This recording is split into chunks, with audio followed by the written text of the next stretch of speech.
Welcome to the Edge. Well, we talked about the Epstein thing. You people all are familiar. You can go to Wikipedia and you can find what I'm going right now. Ghislaine Maxwell.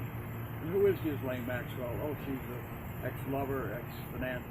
She was a manager, pimp for Epstein, and now she's the GOAT. She's a go-to GOAT. She's worth about $20 million supposedly, and she operated out of the Osa apartments in Manhattan, which are now owned by, guess who? Mark Epstein.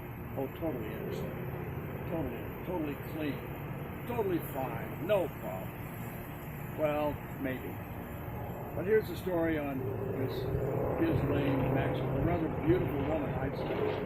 About 58 years old. She was born in 1961 as a socialite from Britain, known for her association with financier and sex offender Jeffrey Epstein. They start off with the word financier, like that makes him reputable. Well, maybe he's also a blackmailer.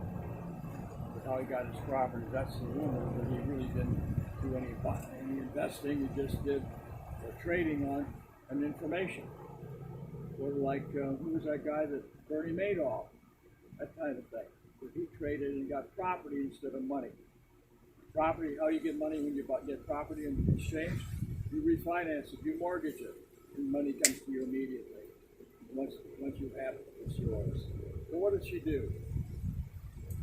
He was convicted, a sex offender.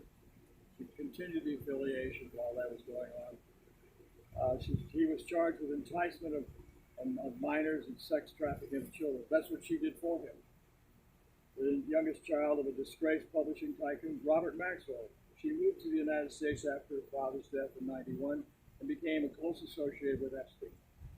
Maxwell has faced persistent allegations of procuring, that's called pimping, and sexual trafficking underage girls for Epstein and others. Charges she has denied.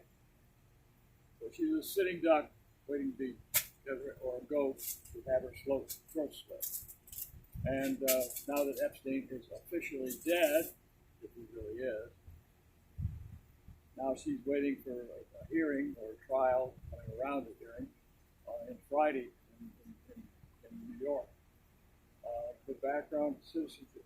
She's a citizen of the United Kingdom. Prince Andrew. Prince Andrew. And he's being pulled into this thing. So you just have all these affiliations, and it's just, the story goes on and on. Let's see. Maxwell and Epstein founded the self-described ocean advocacy group, the Terra Mar Project, a small operation controlled by her.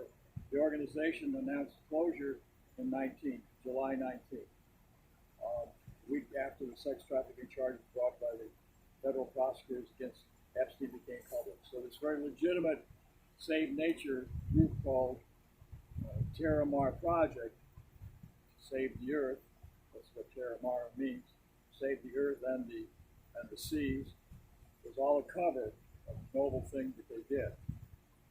Was it really legitimate?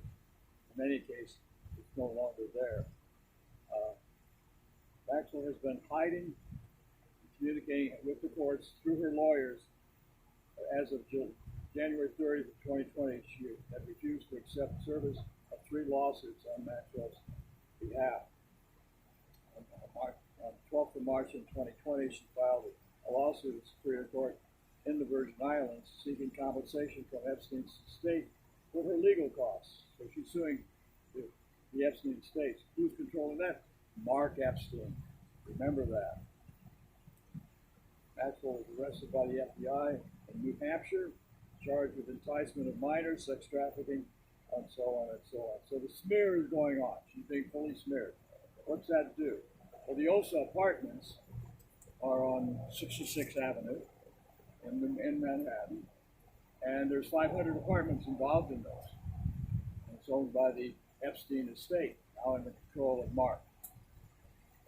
Mark, as I understand, is a former artist and gotten involved with fashion people and got promoted that way as an artist. But nonetheless, he seems clean. Seems untouched by all of this. How can they keep him clean? Well, his Jewish connections are not easily forgotten. Dershowitz saved Jeffrey, his brother, from going to prison every day of the week for 6 years. He only went one day on a 6-year felony charge for sex trafficking that he was doing at that time. So this ball game is being played closer to the hilt now. They've got to go, ready to be killed, clean up and make things go away. Remember that. Who all those pictures were with Epstein in a plane, a very big plane. I'm not sure if it was 747 or not, but it landed on those islands out there off the Bahamas, St. Michael's Island, or whatever it's called. Nonetheless, it's something that is very unusual. How many people make a lot of money without going to Wall Street, unless they're doing a couple of things? They're stealing from Wall Street, or they're just simply blackmailing people. The only way you blackmail people is get them on film.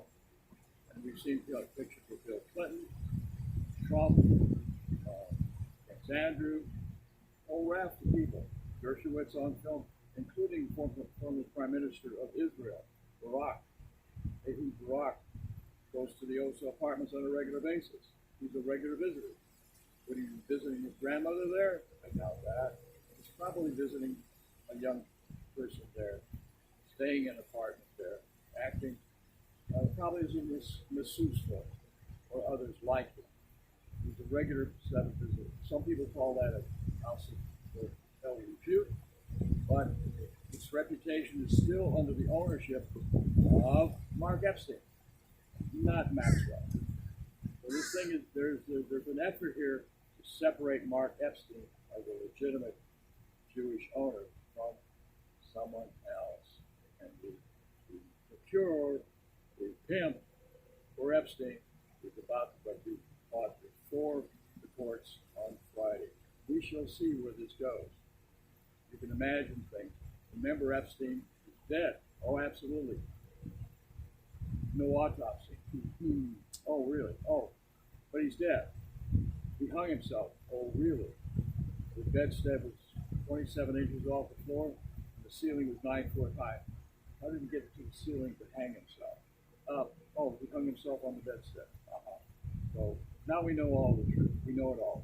And according to one of our former guests, he said, well, he has a friend who's a witness. Let's talk to us next time. Let's talk to you next time.